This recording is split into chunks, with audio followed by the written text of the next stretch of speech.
Hello, everyone. Some time ago, Speaker of the House, Mr. Mike Johnson, was on CNN talking to Jake Tapper regarding things like Trump, the war in Ukraine, and Israel.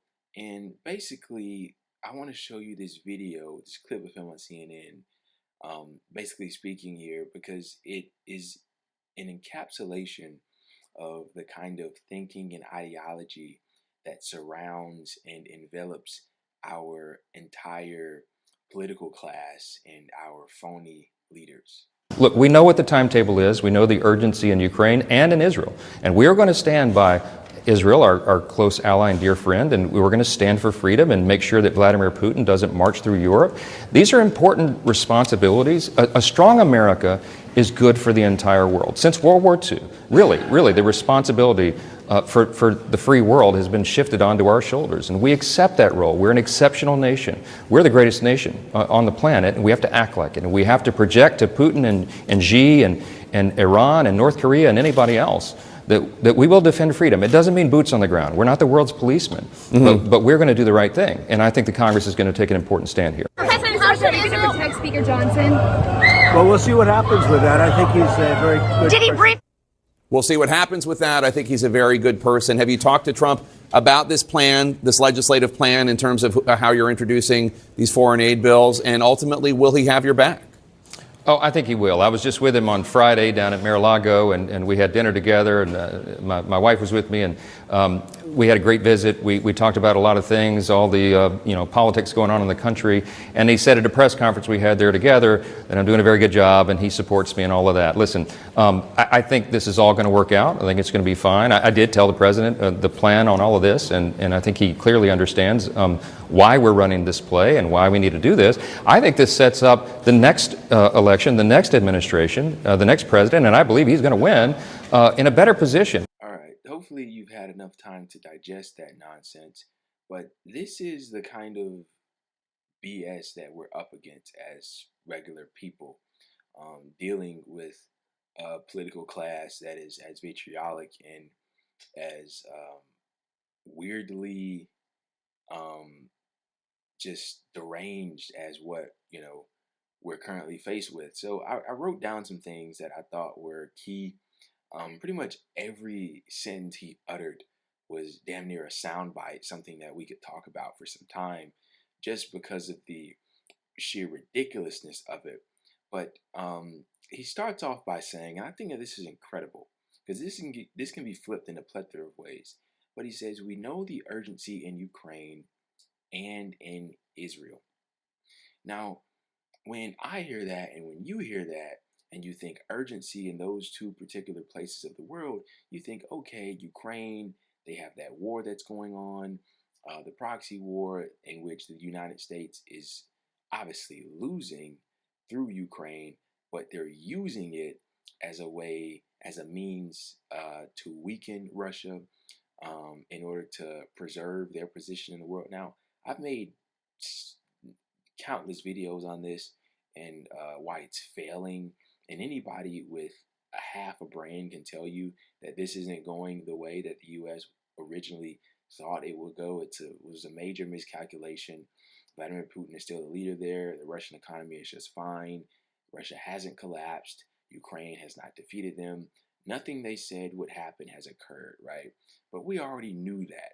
But what's the urgency in Ukraine? Well, the urgency is this fake notion of them defeating the Russians. That's the urgency. The urgency is Russia taking over the whole of Ukraine, which isn't Russia's goal, but this is what they would have you believe, right? That's the perceived urgency from them, that they want to brainwash the mass of people into thinking. Okay, well, let's turn to Israel. What's the urgency in Israel? Is it the numbers are harrowing. I don't really want to throw numbers out there, any specific numbers, because I know I'll get it wrong, because day by day, the death toll just keeps on rising. But I've seen some very damning numbers, but I'll just keep it here. It's the urgency in Israel, as Mr. Johnson points out, the tens of thousands of people that are being slaughtered there, while Israel wages their genocide against those people there? Is is is that the urgency, or I guess not necessarily in Israel, but is that the urgency in Gaza, in Palestine, in the West Bank? Is that the urgency? The people that are being destroyed there, or is the urgency we must rush to Israel's aid and help them to continue this genocide as we've been doing?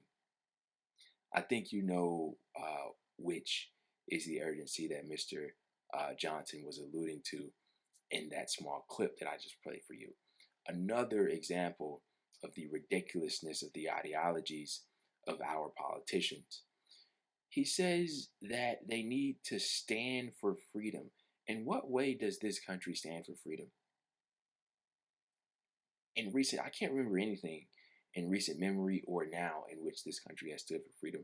Look at what they're doing to the kids, to the people on the college campuses around the country right now. We're supposed to have in this country the freedom to protest. Doesn't look like we're very free to do any of that, quite frankly, especially when we're protesting it against something that they disagree with. They being the government, they being, the police, in which they, prey on us in order to stop the protests that they disagree with. They don't stand for freedom in any sense of the word. Look at what they're doing to the people, to the Palestine people, to the Palestinians. They don't stand for freedom in any sense. And then he just goes off the rails, and it gets worse and worse. He says they have to make sure that Putin doesn't march through Europe. So they're doing this Hitlerian-esque, compare Putin to Stalin and all the worst, people in history. We got to make sure he doesn't march through Europe. Point to me any indication throughout this entire conflict or forward up to now in which Vladimir Putin has signaled that he will in fact take his troops and march through Europe. That would quite literally mark the end of society as we know it, if such a thing were to occur, because, simpler things have sparked world wars. But him suggesting that Vladimir Putin would march through Europe is just so outlandish. Words can't really describe how insane that is for him to say on national television. But people will eat that stuff up. The right group of people will eat that stuff up. He also says that a strong America is good for the world. I gotta be honest with you. I think the opposite. A strong America, at least in the sense that he means it. Let me put that out there. In the sense that he means it. What he means is that a strong America is good for the world in the sense that America, we need to control everything. This hegemony that they refuse to let go, the empire that is crumbling, that they refuse to acknowledge. That is what they think is good for the world. That's their definition of a strong America, not an America that helps others, that doesn't bomb places in the Middle East because they don't like their policies, or sanction the hell out of foreign governments because they don't like their policies.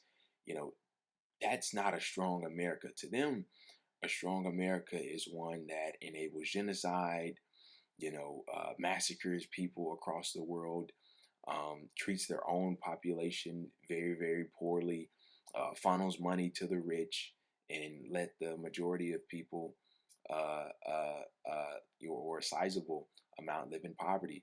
That's what they consider to be a strong America. He talks about how America has held the position that it has since World War II. We know that that's been slipping for some time now. He says that this responsibility for the free world has been shifted onto our shoulders, and we accept it. Once again, completely ridiculous and outlandish stuff. This responsibility that he speaks of is this false sense of entitlement that the world must bend to the knee of the United States, and everybody's policy must be one that we approve of, or one that is similar to our own. Places like China that would like to do other things, experiment with different things, different systems, They're considered a pariah, and we attack them, and we do, military exercises in, by their coastline in the South China Sea, etc., to really ramp up tensions. That's this responsibility that he speaks of. It's really an irresponsibility on the part of our leaders, and the people that direct this country. He says we're the greatest nation on the planet. We've heard it all before. We have to project to the enemies that we will defend freedom. Once again, using that word enemies as if there are truly any, besides the one that we see when we look in the mirror. He says that we're not the world's policemen. To say that you're not the world's policeman, but then in every action pretend to be the world's policeman, isn't a very good look for you, Mr. Johnson. But this isn't about him. This is about the entire system and our policies, and obviously the current administration that's in power right now. But this video is just something quick and easy that I wanted to get out to you guys. This is the leading ideology in Washington, amongst our politicians. Every single one of them thinks like this, and this is bipartisan. This is bipartisan. Now, obviously, you have these select few that differ, but by and large, the vast majority of these people support what we're doing on Israel. They support what we're doing in Ukraine, continuing to give money to them. Donald Trump is no exception. He has approved on the money to go to Ukraine.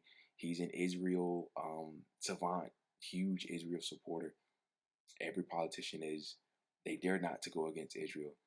And they have this American exceptionalist ideology in which we are the world's policemen, and we can go around and do whatever the hell we absolutely want to.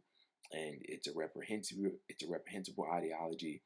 And at this point, we're doomed for failure, and we have been for some time.